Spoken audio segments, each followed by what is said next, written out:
Bonsoir, bien-aimés dans le Seigneur, bienvenue dans votre émission Il est écrit. Ce soir, nous allons parler sur la foi et nous allons essayer de comprendre qu'est-ce que la foi selon la parole de Dieu. Alors, je vous invite à incliner vos têtes avec moi. Nous allons rendre grâce au Seigneur et nous allons partager la parole dans l'espérance que Dieu illumine les yeux de nos cœurs pour que nous sachions l'espérance qui s'attache à son appel. Père, nous bénissons ton nom, Adonai. Nous te rendons grâce. Merci encore pour cet instant. Merci pour ta parole. Nous voulons, Seigneur, que tu nous enseignes encore tes voies, tes préceptes, car tu as dit que ta parole est une lampe à nos pieds et une lumière sur nos sentiers. Et nous voulons encore saisir la profondeur de la foi, afin que nous menions une vie de foi et une vie de foi triomphante. Je prie à cet instant que toutes les personnes qui regardent cette émission, cet enseignement, que leur vie soit impactée, que leur foi augmente encore en niveau. Au nom de Jésus-Christ. Amen.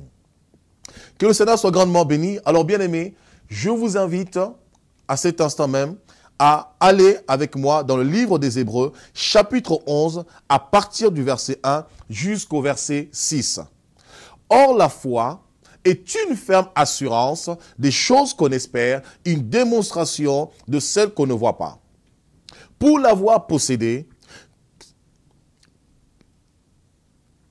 les anciens ont obtenu un témoignage favorable. C'est par la foi que nous reconnaissons que l'univers a été formé par la parole de Dieu, en sorte que les choses qu'on voit n'ont pas été faites de choses visibles. C'est par la foi qu'Abel offrit à Dieu un sacrifice plus excellent que celui de Caïn. C'est par elle qu'il fut déclaré juste, Dieu approuvant ses offrandes, et c'est par elle qu'il parle encore, quoique mort. C'est par la foi qu'Enoch fut enlevé pour qu'il ne voie point la mort, et il ne parut plus parce que Dieu l'avait enlevé, car avant son enlèvement, il avait reçu le témoignage qu'il était agréable à Dieu. Or, sans la foi, il est impossible de lui être agréable, car il faut que celui qui s'approche de Dieu croit que Dieu existe, et non seulement qu'il existe, qu'il est aussi le rémunérateur de ceux ou de celui qui le recherche. Bien aimé. Voilà ce que la Bible nous déclare ici dans ce passage, dans Hébreux chapitre 11. La Bible nous apprend que la foi est une ferme assurance des choses qu'on espère et une démonstration de celles qu'on ne voit pas. Lorsque nous lisons ce passage dans ce sens, c'est tellement littéraire, ça paraît tellement facile, mais bizarrement, lorsque nous regardons l'Église au jour d'aujourd'hui, lorsque nous regardons beaucoup de chrétiens au jour d'aujourd'hui, beaucoup sont des gens de peu de foi ou beaucoup n'ont pas la foi. Ils ont cru en Dieu, ils ont accepté Jésus-Christ comme Seigneur et Sauveur, mais ils ont du mal à vivre la foi. Et c'est pourquoi l'écrivain de l'Épître aux Hébreux, dans le chapitre 11 au verset 6, il va préciser quelque chose. Or, sans la foi, il est impossible de lui être agréable. Car il faut que celui qui s'approche de Dieu croit que Dieu est le rémunérateur de celui qui le cherche. Donc, ça veut dire littéralement, à la foi est rattachée une récompense. À la foi est rattachée une rémunération. Or, la rémunération, c'est la récompense. Donc, pour être justement agréable à Dieu et pour recevoir une récompense, pour recevoir une bénédiction de la part du Seigneur, il faut que notre foi soit agréable. Lorsque nous parlons de la foi, c'est le fait d'avoir pleinement confiance en Dieu. C'est le fait d'avoir pleinement confiance aux promesses de Dieu, à la parole de Dieu. Et la Bible nous dit au verset 2, pour l'avoir possédé, les anciens ont obtenu un témoignage favorable. Ça veut dire, lorsque tu possèdes de la foi, Dieu rend témoignage de ta vie. Lorsque tu possèdes de la foi, il faut que tu manifestes des actes par la foi ou des actes de foi. Dans le livre de Jacques, chapitre 2, l'apôtre Jacques dira « Montre-moi ta foi et moi je te montrerai mes œuvres. » Parce qu'on ne peut pas parler de foi sans parler des œuvres de la foi. On ne peut pas parler de foi sans parler des actes de la foi. Or, malheureusement, beaucoup de chrétiens prient tous les jours, mais leur vie ne change pas. Leur situation ne change pas. Leur vie n'évolue pas. Mais ils parlent de Dieu tous les jours, mais bizarrement, quand on regarde leur vie paraît médiocre. Or, Dieu ne t'a pas appelé pour que tu vives dans la médiocrité. Dieu ne t'a pas appelé pour que tu vives dans la bassesse. Dieu t'a appelé pour que tu vives dans l'excellence. La Bible déclare dans le livre de 1 Jean, que, bien-aimé Agaius, je veux que tu prospères à tous égards comme prospère l'état de ton âme. Donc Dieu veut que nous prospérions à tous égards. Dans 2 Corinthiens 3, il était dit carrément que nous tous, dans le visage est découvert, nous reflétons l'image du Seigneur, nous sommes transformés à la même image de gloire en gloire. Or, le mot gloire en grec, ça veut dire doxa. Doxa veut dire l'excellence. Doxa veut dire l'éclat. Doxa veut dire le meilleur. Doxa veut dire le succès. Doxa veut dire ce qui est bon. Doxa veut dire ce qui est parfait. Donc Dieu a réservé des choses parfaites pour ta vie. Dieu a réservé des choses merveilleuses pour ta vie. Or, pour que tu puisses posséder ces choses merveilleuses, ces choses que Dieu a réservées pour toi, il faut que tu puisses vivre une vie de foi. Une foi qui te pousse à dépendre de Dieu seul. Une foi qui te pousse à t'attacher à Dieu seul. Quelles que soient les circonstances, quels que soient les événements, quels que soient les temps, le plus important pour toi, c'est de t'attacher à ce que Dieu dit, à ce que Dieu a déclaré sur ta vie. Et lorsqu'on va plus loin, au verset 7, la Bible nous dit, c'est par la foi que Noé, divinement averti de choses qu'on ne voyait pas encore, et saisi d'une crainte respectueuse, construisit une arche pour sauver sa famille. Et c'est pas elle qui condamna le monde et devint héritier de la justice qui s'obtient par la foi. La Bible nous dit ici, Noé divinement averti. Donc on voit que c'est par la foi que Noé, divinement averti, construisit une arche. Donc Noé n'a pas construit une arche selon son bon plaisir. Noé n'a pas construit une arche parce qu'un jour il s'est réveillé. Il s'est dit, je vais construire une arche, je vais me faire plaisir, je vais naviguer. Et malheureusement pour lui, à cette époque, la pluie ne tombait pas encore. Il n'y avait pas encore les eaux qui submergeaient la surface de la terre, qui remplissaient la surface de la terre. Noé ne s'est pas réveillé un matin, selon lui-même, pour inventer, vous voyez, un paquebot, un bateau, une barque. Mais c'est parce que Noé a été divinement averti. Ça veut dire quoi? Lorsque Noé a reçu l'ordre de construire l'arche, cela ne venait pas de son entendement, de son bon plaisir ou de son bon vouloir, mais cela venait de la parole de Dieu. Cela venait de la volonté de Dieu. Donc Noé, par la foi, il a obéi à la parole de Dieu. Il s'est soumis à la parole de Dieu afin de vivre, de manifester ce que Dieu a déclaré. Oh, je vous dis quelque chose d'étonnante. À l'époque de Noé, à cette époque, la pluie n'avait pas encore coulé. Donc, il n'y avait pas besoin de bateau. Et lorsque Noé construisait la barque, les gens étaient étonnés de voir Noé en train de construire une barque, en train de construire un bateau. Et encore plus leur dire, bientôt le Seigneur va faire tomber le déluge sur la terre, une pluie diluvienne. Alors à son époque, on a dit, mais cet homme est fou. Cette personne est folle. Elle est immonde. Comment peut-elle penser que le déluge s'abattrait sur la terre alors que jamais il n'y a eu de pluie sur la terre? Mais Noé ne s'est pas arrêté à ces choses. Il a eu foi. Il a eu confiance à celui qui s'était révélé à lui parce que la Bible nous dit, or la foi vient de ce qu'on entend et ce qu'on entend vient de la parole de Dieu. Ça veut dire que ta vie de foi, elle n'est pas basée par tes sentiments, elle n'est pas basée par tes émotions, elle n'est pas basée sur tes sensations, elle n'est pas basée sur tes plaisirs, elle n'est pas basée sur tes envies, mais ta vie spirituelle, ta vie chrétienne, ta marche avec Dieu, elle est basée uniquement et influencée par ce que Dieu dit.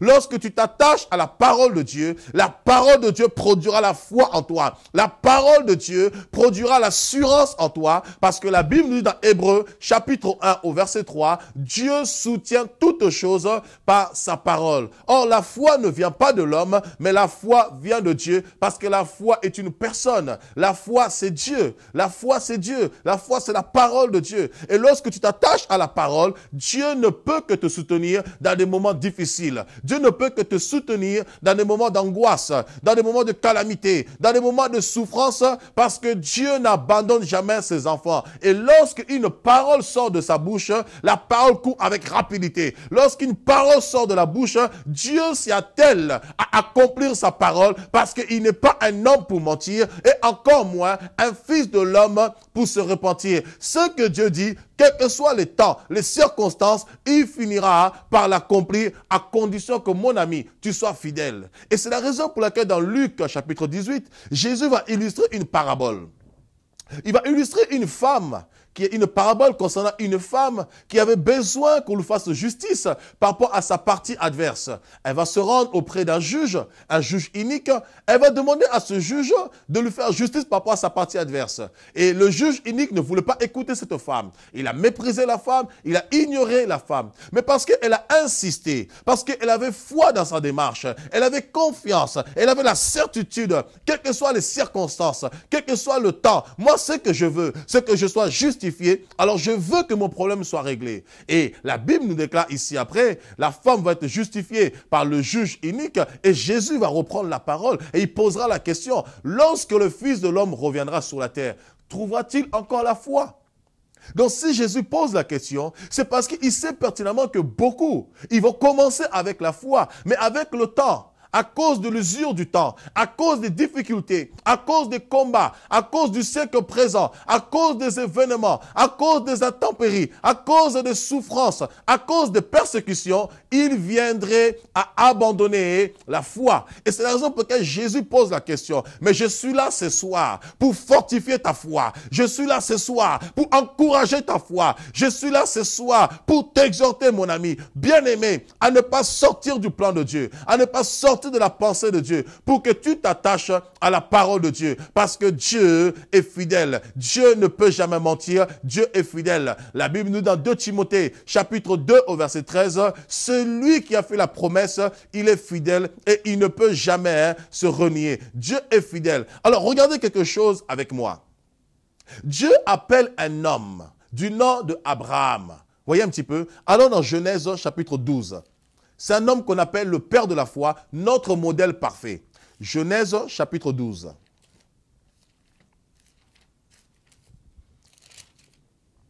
L'Éternel dit à Abraham, va-t'en de ton pays, de ta patrie, de la maison de ton père, dans le pays que je te montrerai. Je ferai de toi une grande nation et je te bénirai. Je rendrai ton nom grand et tu seras une source de bénédiction. Je bénirai ceux qui te béniront et je maudirai ceux qui te maudiront. Et toutes les familles de la terre seront bénies en toi. Verset 4, Abraham partit comme l'Éternel le lui avait dit et Lot partit avec lui. Abraham était âgé de 75 ans lorsqu'il sortit de Charan. Abraham prit Sarai, sa femme et Lot, fils de son frère, avec tous les biens qu'il possédait et les serviteurs qu'ils avaient acquis à Charan. Ils partirent pour aller dans le pays de Canaan et ils arrivèrent au pays de Canaan. Abraham parcourut le pays jusqu'au lieu nommé Sichem, jusqu'aux chaînes de Morée. Les Cananéens étaient alors dans le pays. L'Éternel apparut à Abraham et dit, « Je donnerai ce pays à ta postérité. » Et Abraham partit là et Abraham bâtit là un autel à l'Éternel qui lui était apparu. Il se transporta de là vers la montagne, à l'orient de Bethel, et il dressa ses tentes, ayant Bethel à l'occident et Aï à l'orient. Il bâtit encore là un autel à l'Éternel et il invoqua le nom de l'Éternel. Abraham continua ses marches, s'avança vers le midi. Voilà ce que la Bible nous dit ici, bien-aimés. La Bible déclare que Dieu se révèle à Abraham. Dieu lui dit, va-t'en de ton pays, va-t'en de ta patrie et va dans le pays que je te montrerai. Et va-t'en de la maison de ton père. Écoutez quelque chose de particulier. J'ai quelque chose à vous communiquer ce soir. Si vous ne vivez pas par la foi, vous ne pourriez pas faire des prodiges. Lorsque Dieu appelle Abraham, Dieu dit à Abraham, alors qu'Abraham ne connaissait pas Dieu. Dans Josué 24, on nous apprend dans Josué 24 au verset 5 que Abraham et ses pères servaient des faux dieux. Parce qu'Abraham était de la Mésopotamie en Ur en Chaldée. Il servait des statuettes, il servait des faux dieux. Alors qu'Abraham ne connaissait pas Dieu. Abraham n'a jamais entendu parler de Elohim. Abraham n'a jamais entendu parler de Yahvé Sabaoth. Abraham n'a jamais entendu parler de Yahvé Nissi. Mais voilà que d'un seul coup, Dieu se révèle à lui. Dieu se manifeste à lui et Dieu lui dit, quitte ta patrie, quitte ton pays et quitte la maison de ton père. Va dans un pays que je te montrerai. Dieu lui dit, quitte ta patrie. Dieu lui demande carrément de se détacher de tout ce qui formait son socle, de tout ce qui formait sa substance, de tout ce qui lui servait d'appui. sa patrie, ses origines, sa famille, son statut, tout ce qu'il pouvait avoir, la renommée que peut-être ses parents avaient. Mais Dieu lui demande de tout laisser parce que Dieu voulait commencer une nouvelle histoire avec Abraham. Dieu voulait commencer une chose avec Abraham. Et qu'est-ce que Dieu lui fait comme promesse? Il dit, va dans un pays que je te montrerai. Et il dit, je bénirai ta vie, je bénirai ta postérité, je ferai de toi une grande nation. Regardez ce qui est fort. Dieu dit, va dans un pays que je te montrerai. Mais Dieu n'a pas dit, va dans un pays que je te donnerai. La promesse de Dieu pour Abraham au verset 3, c'est, verset 2, je ferai de toi une grande nation et je te bénirai, je rendrai ton nom grand et tu seras une source de bénédiction. Voilà ce que Dieu dit à Abraham. Mais Dieu n'a jamais dit à Abraham, va dans un pays que je te montrerai et tu posséderas la terre. Non. Si Abraham a possédé la terre, c'est parce qu'Abraham a manifesté un acte de foi. Vous savez, on ne peut pas parler de la foi sans parler des actes. Tout comme on ne peut pas parler de la foi sans parler des épreuves. La foi est rattachée aux épreuves. La foi est rattachée aux actes de la foi. Les actes qui vont transformer ta vie. Des actes qui vont toucher le cœur de Dieu. Des actes qui vont changer ton histoire. Et Abraham se lève. Il se retrouve à quitter sa patrie. Il se retrouve à quitter son père. Il se retrouve à quitter sa maison. Il se retrouve à quitter tout ce qu'il avait bâti toute sa vie. Et la Bible nous révèle qu'à cette époque, Abraham avait 75 ans. Vous imaginez quand tu as bâti 75 ans de vie. Tu as travaillé dur. À 75 ans, à l'heure actuelle, tu as la retraite. Et lorsque tu as la retraite, tu as construit une belle maison. Tu as une très belle voiture. Tu as tes acquis. Tu connais tous les gens du village, tous les gens de la cité. Tu as une renommée. Tout le monde te connaît. Et voilà que du jour au lendemain, tu dois recommencer tout à zéro, comme si tu venais de renaître. Vous imaginez un petit peu la folie que c'est la foi. Mais Abraham ne douta pas un seul instant. La Bible déclare, Abraham se leva et partit. Il partit où? À un endroit qu'il ne connaissait pas. Et la Bible nous dit ici, Abraham obéit à la voix de l'Éternel. Et Abraham va obéir. C'est ça la foi. Obéir à la parole de Dieu. Même si tu ne vois pas, même si tu ne sens pas, même si tu ne touches pas, même si tu ne goûtes pas, le plus important pour toi, c'est d'obéir à ce que Dieu a dit. Parce que Dieu est derrière sa parole pour pouvoir l'accomplir. La Bible déclare dans Ésaïe 55 au verset 8, de la manière que ses pensées sont au-dessus de nos pensées, de la manière aussi, le ciel est au-dessus de nos têtes, ses pensées sont au-dessus de nos pensées. Et ce qui sort de la bouche de Dieu, elle ne peut jamais, sa parole, retourner à lui sans avoir accompli sa volonté. Si Dieu a parlé dans ta vie, ça veut dire qu'il va l'accomplir. Si Dieu a parlé sur toi, ça veut dire qu'il agira. C'est pourquoi la Bible nous dit, si une prophétie tarde, attends-la, elle s'accomplira et elle s'accomplira certainement. Oh, c'est pourquoi je déclare sur ta vie, quelle que soit la prophétie que tu as reçue, quel que soit ce que Dieu t'a communiqué, peu importe la durée du temps, peu importe les circonstances, une chose est sûre, c'est que la prophétie court vers son but, la prophétie court vers son terme. La Bible déclare que Abraham était vieux, usé de corps. Toi, peut-être, tu as 30 ans, toi qui me regardes. Tu as 35 ans, tu as 40 ans. Oui, tu te sens déjà fatigué. Mais Abraham avait 75 ans. Son corps était usé. Mais Dieu n'a pas tenu compte de l'usure de son corps. Parce que le plus important, ce n'est pas ce que ton corps te montre. Le plus important, ce n'est pas ce que tu vois autour de toi. Le plus important, c'est ce que Dieu dit. Parce que Dieu est capable de changer les temps. Dieu est capable de changer les circonstances. Dieu est capable de changer les événements de ta vie. Dieu est capable de changer ton histoire. Dieu est capable de faire toutes choses nouvelles, car tout est possible à celui qui croit. Ce qui est impossible à l'homme est possible à Dieu. Dieu est capable. C'est la raison pour laquelle tu dois faire confiance à ton Dieu. C'est la raison pour laquelle tu dois obéir à Dieu, parce qu'il est celui qui peut changer l'histoire, le cours, le destin de ta vie. Et c'est possible. C'est lui qui change les temps. C'est lui qui change les circonstances. C'est lui qui change les événements. Quels que soient les événements de ta vie, c'est possible. Tout est possible parce que demain est appelé à être meilleur qu'aujourd'hui. Ce que tu étais aujourd'hui, ce n'est pas ce que tu seras demain. Parce que ta vie n'est pas le passé. Ta vie n'est pas le présent, mais ta vie est l'avenir. Parce que Dieu ne te voit pas dans le passé. Dieu ne te voit pas dans le présent, mais Dieu te voit dans l'avenir. Or, l'avenir démontre ce que tu seras. C'est pourquoi Dieu a dit à Abraham, il n'a pas dit, va. Il dit, va dans un pays que je te montrerai. Il parle du futur. Dans le futur, il y a un pays que je te montrerai. Mais tout dépend des actes que tu poseras. Et en fonction de ces actes,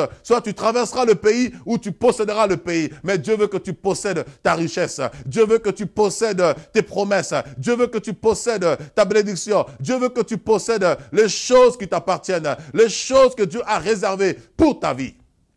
Et lorsque Abraham va partir, au verset 7, l'Éternel apparut à Abraham et dit, je donnerai ce pays à ta postérité. Et Abraham bâtit là un autel à l'Éternel qui lui était apparu. Vous voyez, la Bible déclare ici, Dieu, lorsque Abraham va parcourir le pays, Dieu lui dit carrément, il se révèle à lui, il dit, je donnerai ce pays à ta postérité. Ça veut dire quoi littéralement? Abraham n'a pas demandé un pays. Il n'a fait qu'obéir à la parole de Dieu. Parce qu'il a obéi à la parole de Dieu, Dieu lui a donné la postérité seulement, et par-dessus tout, Dieu lui a donné la terre de Canaan, la terre dont ses pieds avaient foulé, parce que la parole de Dieu déclare, tout lieu que foule la plante de tes pieds, je te donnerai en possession. Tu ne peux pas posséder une terre si tes pieds n'ont pas foulé cette terre. Vous avez beaucoup de gens qui vivent en France, ils ont des projets en Afrique, ils ont des projets dans le monde entier, ils ont des projets, là où ils vivent, ils n'ont aucun projet, mais par contre là où ils ne vivent pas, ils ont des projets. Ça, c'est de la sorcellerie, mon ami. Tu dois marcher sur le plan et la vision de Dieu. Tu ne peux que posséder là où tes pieds ont foulé, selon la parole de Dieu, selon la révélation divine, selon la parole de la foi. Et si tu veux posséder, mon ami, tu dois demeurer ferme dans la foi. Et c'est alors que Dieu rendra témoignage de toi, parce qu'à ta foi s'attachera une grande rémunération. Parce que Abraham a persévéré, parce qu'Abraham s'est attaché au Seigneur, parce qu'Abraham a tenu ferme, il a reçu la rémunération. Dieu a été son rémunérateur. Et qu'est-ce que Dieu a fait? Dieu lui a donné la terre de Canaan. Dieu lui a donné la possession de cette terre, non seulement à lui, mais à sa postérité. Et par-dessus tout, Dieu lui dira, je bénirai ton nom, je ferai de toi une grande postérité, je rendrai ton nom grand. Je veux dire à quelqu'un ici, lorsque Dieu t'appelle, ce n'est pas pour la petitesse. Lorsque Dieu t'appelle, Dieu t'a pas sorti du monde pour que tu vives dans l'échec. Non, je ne crois pas. Dieu t'a pas sorti de la bassesse pour que tu sois encore englouti. Dieu t'a pas sorti de la dépression pour que tu te suicides. Non, je ne crois pas. Mais Dieu t'a sorti du fumier. La Bible déclare, il est celui qui prend le faible, le pauvre du fumier. Il prend l'indigent, il l'élève, il le nettoie, il le lave et il le fait asseoir avec les grands de son siècle, les grands de son pays, les grands de sa génération. Si Dieu te prend de la bassesse, c'est pour t'amener à l'élévation, c'est pour t'amener à la gloire. Si Dieu t'appelle, c'est pour rendre ton nom grand, c'est pour changer ton histoire. Mais tu ne dois pas baisser les bras à cause des épreuves. Tu ne dois pas baisser les bras à cause des difficultés. Et beaucoup, malheureusement, baissent les bras à cause du temps, à cause des épreuves, parce que Dieu m'a promis quelque chose. Et avec le temps, je n'arrive pas à voir la chose. Je commence à baisser les bras et je me pose la question, est-ce que Dieu est vraiment vivant? Est-ce que Dieu est réel? Est-ce que Dieu m'a parlé? Est-ce que Dieu existe? Mon ami, tes doutes ne changeront en rien à l'existence de Dieu. Tes craintes, tes peurs ne changeront en rien à ce que Dieu est Dieu. Il a été Dieu, il est Dieu, il sera Dieu, il ne change point. Avant lui, il n'y a pas eu de Dieu, après lui, il n'y aura pas de Dieu. Ce qu'il dit, c'est ce qui s'accomplira. Ce qu'il dit, c'est ce qu'il fera. Parce qu'il est celui qui amène à l'existence les choses qui n'existent pas, comme si elles existaient. Même ce que tu ne vois pas avec tes yeux physiques personnellement, mais avec les yeux de la foi, tu peux posséder ces choses en étant simplement obéissant à la parole de Dieu, en étant fidèle au Seigneur, en étant intègre au Seigneur. C'est alors que le Seigneur t'amènera de gloire en gloire. C'est alors que le Seigneur t'amènera d'excellence en excellence. C'est alors que le Seigneur t'amènera à faire des prodiges pour que tu sois parmi les héros et qu'on t'appelle à ton tour vaillant héros. C'est possible pour ta vie, mais il faut que tu tiennes ferme. Quelles que soient les circonstances, il ne faut pas que tu baisses les bras, que tu t'attaches au Seigneur, que tu lèves tes yeux vers les montagnes et que tu comprennes que Dieu seul est ton secours, Dieu seul est ton recours. Et souvent devant les problèmes, nous cherchons des solutions humaines, nous cherchons les moyens humains. Oui, Abraham l'a vécu aussi, ces moyens humains. Lorsque Abraham il a reçu la promesse, la première partie s'est accomplie, la deuxième partie, c'était la postérité. Et vous savez, souvent aussi dans notre vie, lorsque Dieu nous donne une promesse, il y a toujours deux facettes. Il y a la première partie qui s'accomplit et l'autre partie, Dieu me prend le temps. Pourquoi? Parce que la première partie a pour but de nous fortifier, de nous encourager. Rappelle-toi le jour où tu as accepté le Seigneur. Dieu a commencé à se révéler à toi. Tu as eu les dons spirituels. Dieu a commencé à se manifester. Tu as eu des paroles de connaissance. Oui, tu menais une vie joyeuse, une vie de témoignage. Tu parlais du Seigneur. Les gens étaient touchés. Dieu l'a permis simplement pour t'encourager dans ta foi, pour te fortifier dans ta foi, pour te rassurer qu'il est Dieu, qu'il est ton Dieu. Mais maintenant, il veut que tu passes à un autre niveau de la foi, que tu passes à une autre maturité de la foi, que tu t'attaches pas seulement à ce que tu vois, que tu ne marches plus selon tes cinq sens, mais que tu lui fasses pleinement confiance, même quand il y a le silence, même quand il y a la tempête, même quand il y a le vent, il veut que tu lui fasses confiance, que tu t'attaches à sa parole, que tu t'attaches à ses promesses parce qu'il est avec toi, même quand tu ne le vois pas, il marche avec toi, même quand tu ne le sens pas, il est à côté de toi. Tous les jours, écoutez, Jésus nous a fait une promesse. Dans Matthieu 28, 20, il dit, je suis avec vous jusqu'à la fin du monde. Je suis avec vous tous les jours jusqu'à la fin du monde. Jésus est tous les jours avec toi. Même quand tu ne le vois pas, quand tu dors, il est là. Quand tu te réveilles, il est là. Quand tu marches, il est là. Quand tu travailles, où que tu ailles. C'est pourquoi le roi David a dit dans le psaume 139, où que j'aille éternel, tu es là. Que j'aille dans le ciel, tu es là. Que j'aille sur la terre, tu es là. Que j'aille dans les eaux, tu es là. Que j'aille dans le séjour de mort, tu es là. Où que tu sois, quoi que tu fasses, le Seigneur est toujours à côté de toi. Mais il veut que tu aies pleinement confiance, que tu ne sois pas comme Thomas, celui qui croit seulement quand il voit. Ça, c'est l'immaturité. Ça, c'est quand tu t'es converti au départ. Mais Dieu veut t'emmener à un autre niveau, un niveau d'excellence, un niveau d'homme fait, un niveau d'une femme faite, accomplie dans la foi, et dans le jugement, le discernement des choses. Et la deuxième facette, beaucoup de gens trébuchent malheureusement. Et Abraham, lorsque Dieu l'appelle, lui parle de la postérité. Voilà que le temps va passer, 25 ans vont passer. Abraham ne voit rien. Il se pose des questions. Mais Dieu qui m'a parlé, mais où es-tu Dieu? Où est la promesse? Je ne vois pas les choses s'accomplir. Tu m'as donné la terre, tu m'as donné les richesses. Mais où est la postérité? Et regardez le questionnement d'Abraham. Nous sommes dans Genèse. On va lire quelque chose. Genèse chapitre 17, verset 6. Dieu lui a dit, je te rendrai fécond à l'extrême, je ferai de toi des nations et des rois sortiront de toi. J'établirai mon alliance entre moi et toi et tes descendants après toi, selon leur génération. Ce sera une alliance perpétuelle, en vertu de laquelle je serai ton Dieu et celui de ta postérité après toi. Je te donnerai et à tes descendants après toi, le pays que tu habites comme étranger, tout le pays de Canaan en possession perpétuelle, et je serai leur Dieu. Et regardez maintenant dans Genèse chapitre 15, à partir du verset 1 au verset 4. Après ces événements, la parole de l'Éternel fut adressée à Abraham dans une vision. Il dit, Abraham, ne crains point, je suis ton bouclier et ta récompense sera très grande. Vous voyez, si Dieu dit à Abraham, ne crains point, c'est parce qu'il y a un moment dans sa vie, Abraham commençait à être saisi de crainte. Vous savez, c'est tout à fait normal dans notre vie qu'il arrive parfois que nous soyons saisis de crainte. Parce que nous sommes humains, nous avons des faiblesses, nous avons une âme, nous avons des émotions. Et des fois, ce n'est pas évident. On est saisi de crainte parce que la chair réagit. Mais Dieu vient rassurer Abraham. Parce qu'Abraham était saisi de crainte. Dieu lui dit, ne sois point saisi de crainte parce que moi, je te bénirai. Moi, Dieu qui ai parlé, je te bénirai. Moi, Dieu qui a parlé, je rendrai ton nom grand, je te rendrai prospère. Alors, nous sommes au verset 2. Abraham répondit, Seigneur éternel, que me donneras-tu? Voyez un petit peu. Abraham pose la question à Dieu, que me donneras-tu? Parce qu'Abraham s'est rendu compte que Dieu lui a donné la terre. La terre de Canaan, il a renouvelé l'alliance. Mais il manquait la deuxième partie de la promesse, la postérité. Donc Abraham était saisi de crainte, dans le sens où il se posait des questions. Est-ce que Dieu va agir dans ma vie? Est-ce que Dieu va opérer? Parce que voilà que le temps passe. La promesse ne s'est pas accomplie. Mais vous savez, dans votre vie, quand vous recevez la promesse de Dieu, quand la première partie s'accomplit, la deuxième n'est pas encore accomplie. Mais n'empêche, regardez bien, Malgré le fait que la deuxième partie de la prophétie ne s'accomplit pas, Dieu permet quand même que vous soyez en bonne santé. Dieu permet quand même que vous ayez un toit. Dieu permet quand même que vous ayez de quoi vivre. Dieu permet quand même que vous soyez revêtus. Pourquoi? Tout simplement, ça vous montre, ça vous démontre que Dieu prend soin de vous. Abraham ne manquait de rien. Abraham avait tout pour vivre. Mais la seule chose qui lui restait, c'était l'accomplissement, la totalité de la prophétie. Et Dieu dit à Abraham, ne crains point, sois sans crainte. Ce que je dis, je l'accomplirai. Ce que ma bouche dit, ma main l'exécuterai. Ce que ma bouche dit, ma main l'accomplira. On dit, je m'en vais sans enfant. Et l'héritier de ma maison, c'est Eliezer de Damas. Et Abraham dit, voici, tu ne m'as pas donné de postérité, et celui qui est né dans ma maison sera mon héritier.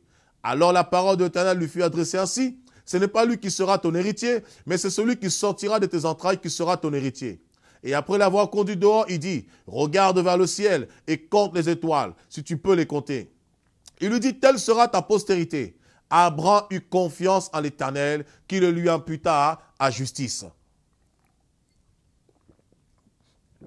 Voilà ce qu'on nous dit ici. Abraham se posait des questions. Dieu se révèle à lui. Il dit, ne crains point. Et Abraham dit à Dieu, qu'est-ce que tu me donneras, Éternel? Parce que voici, je m'en vais, je vais bientôt mourir. Je suis avancé dans l'âge. Mais voilà que la seule personne qui est dans ma maison, c'est mon serviteur Eliezer de Damas. Et Dieu lui dit, Abraham, ne crains point. Lève les yeux vers les ciels et compte les étoiles, si tu peux les compter. Oh, les étoiles, c'était la postérité céleste. Oh, la postérité céleste, c'est ce qu'il y a de meilleur. Eliezer de Damas symbolisait la postérité charnelle, l'esclavage, la servitude. Mais Dieu lui dit non. La postérité qui sortira de toi, c'est l'étoile qui vient du ciel. C'est la bénédiction qui vient d'en haut. Ta bénédiction ne vient pas de la terre, mais ta bénédiction vient du ciel. Ta bénédiction vient d'en haut. C'est Dieu qui bénit. C'est Dieu qui est ta récompense. Et la Bible déclare à cet instant, Abraham eut confiance en l'Éternel. Ça veut dire que sa foi a été fortifiée. Sa foi a été renouvelée. Sa foi a été encouragée. Et de ce moment, Abraham s'est attaché à l'Éternel. Mais ce qui va se passer après, tellement il était pressé, il voulait absolument avoir cet enfant. Sa femme va l'induire en erreur. Sa femme va lui dire de prendre sa servante pour pouvoir accomplir la prophétie. Oh mon ami, ne cherche pas à accomplir la prophétie par tes propres moyens. Ne cherche pas à accomplir la prophétie par tes propres efforts. Laisse Dieu prendre soin de toi. Parce que la foi, c'est l'invisible. La foi, c'est les choses que tu ne touches pas. La foi, c'est le domaine que tu ne maîtrises pas. La foi, c'est la sphère de Dieu. La foi, c'est le domaine de Dieu. Tu n'es plus maître de toi, mais c'est Dieu qui est maître de toi. C'est Dieu qui te conduit. Oui, ça fait mal parce que tu ne gères plus. Ça fait mal parce que tu ne maîtrises plus rien. Tu ne contrôles plus rien. Mais lorsque ça fait mal ainsi, c'est alors que ta foi est mise en œuvre. C'est alors que ta foi commence à travailler. C'est alors que ta foi commence à grandir. Et ne baisse pas les bras. Continue à poser les actes de la foi. Comme Abraham, même s'il ne savait pas là où il allait, mais il a posé l'acte de partir. Même s'il ne comprenait pas, il a posé l'acte de faire le premier pas. Et Dieu l'a béni. Et Dieu a continué à le bénir. Et il a béni totalement et certainement. Et regardez ce qui est merveilleux dans cette histoire. C'est qu'à la fin, Abraham va recevoir la postérité. L'enfant tant attendu, Isaac. Et lorsque Isaac va venir, Abraham ne va plus repenser à toutes ses souffrances, à tous ses calvaires. Abraham va se réjouir. Il va se réjouir de l'Éternel. La Bible déclare ici dans Genèse 15, parce qu'il a eu foi en l'Éternel, il a eu confiance en l'Éternel. La Bible déclare qu'il lui imputa à justice. Dieu va lui imputer à justice. Ça veut dire quoi? Sa foi va être justifiée parce qu'il a eu confiance. Ça veut dire quoi? Quelle que soit la durée de tes épreuves, quel que soit le temps que ça peut prendre, quelles que soient les années de ta souffrance, on peut déclarer que tu es stérile. Les médecins peuvent dire que c'est fini pour ta vie. Les hommes peuvent dire que tu n'arriveras plus. On peut t'indexer, on peut te traiter de voleur, on peut te traiter d'escroc. Bénis Dieu tout simplement. Parce que la Bible déclare que lorsque le malheureux crie à l'Éternel, l'Éternel entend. L'Éternel n'est pas le Dieu des bienheureux. L'Éternel est le Dieu des malheureux. Parce qu'il n'entend que la voix du malheureux. Donc même si tu es malheureux dans ta souffrance, bénis le Seigneur. Parce que le Seigneur finira par t'entendre. Et lorsque Dieu Dieu t'entendra, il va te justifier. Il y avait un homme du nom de Bartimée. Lorsque Bartimée a vu Jésus passer, il dit, oh Jésus, fils de David, aie pitié de moi. Les gens ont dit, tais-toi, ne parle pas. Mais Bartimée ne s'est pas arrêté parce qu'il était malheureux, parce qu'il était souffrant. Oh, le problème c'est quoi? Les gens qui étaient avec Jésus, ils n'étaient pas malheureux. Ils marchaient avec Jésus, ils se plaisaient d'avoir Jésus avec eux. Mais ils n'avaient pas compris que Jésus était le Dieu de malheureux. Et lorsque le malheureux criait, c'est là où Jésus entendait. Et Bartimée continuait à crier. Et lorsque Bartimée criait plus fort, Jésus se retournait. Il dit, que veux-tu que je fasse? Et Bartimée dit, je veux retrouver la vue.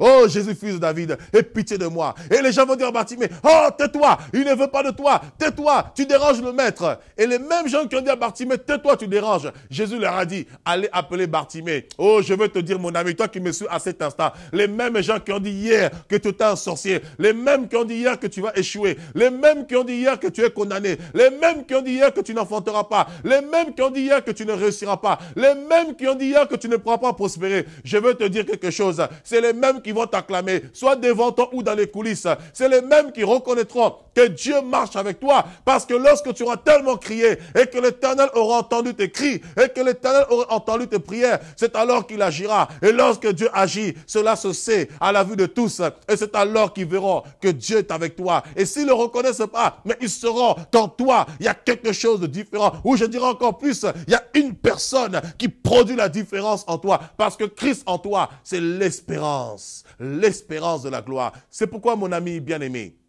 je tiens à t'encourager. Je tiens à fortifier ta foi.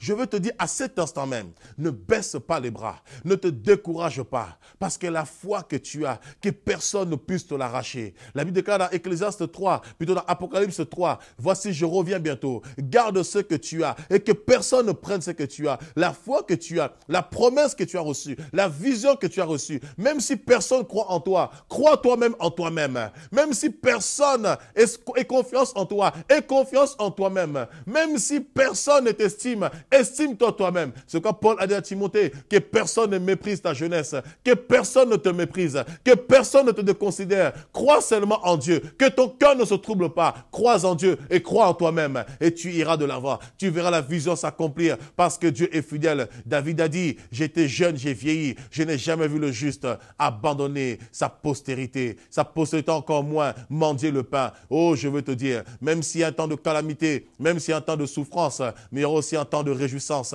parce qu'il y a un temps pour tout. Il y a un temps pour pleurer et il y a un temps pour se réjouir. Je veux te dire, toi, à cet instant qui me regarde, le temps de réjouissance arrive. Le temps de restauration arrive. C'est pourquoi à l'instant même où je prie que maintenant, que le Seigneur fortifie ta foi. Je prie maintenant, pendant que tu me regardes, le Seigneur renouvelle ta foi. Je prie que maintenant, la puissance de Dieu te saisisse, que la Shekinah de Dieu te saisisse, que le feu de Dieu te saisisse pour renouveler le zèle, pour renouveler ta foi, pour t'emmener encore dans la hauteur. Parce qu'une chose est sûre, encore un peu de temps, et encore un peu de temps, tu verras les promesses de Dieu s'accomplir. Et tu verras que tes larmes de deuil, de souffrance se transformeront en larmes de joie. Que le Seigneur vous bénisse abondamment. Soyez grandement bénis dans la présence du Seigneur. Accrochez-vous au Seigneur. Demeurez dans la foi. Sachez que ça tâche à votre foi une grande rémunération. Pas une petite rémunération, mais ça tâche à votre foi une grande rémunération. Que les combats, les épreuves, les souffrances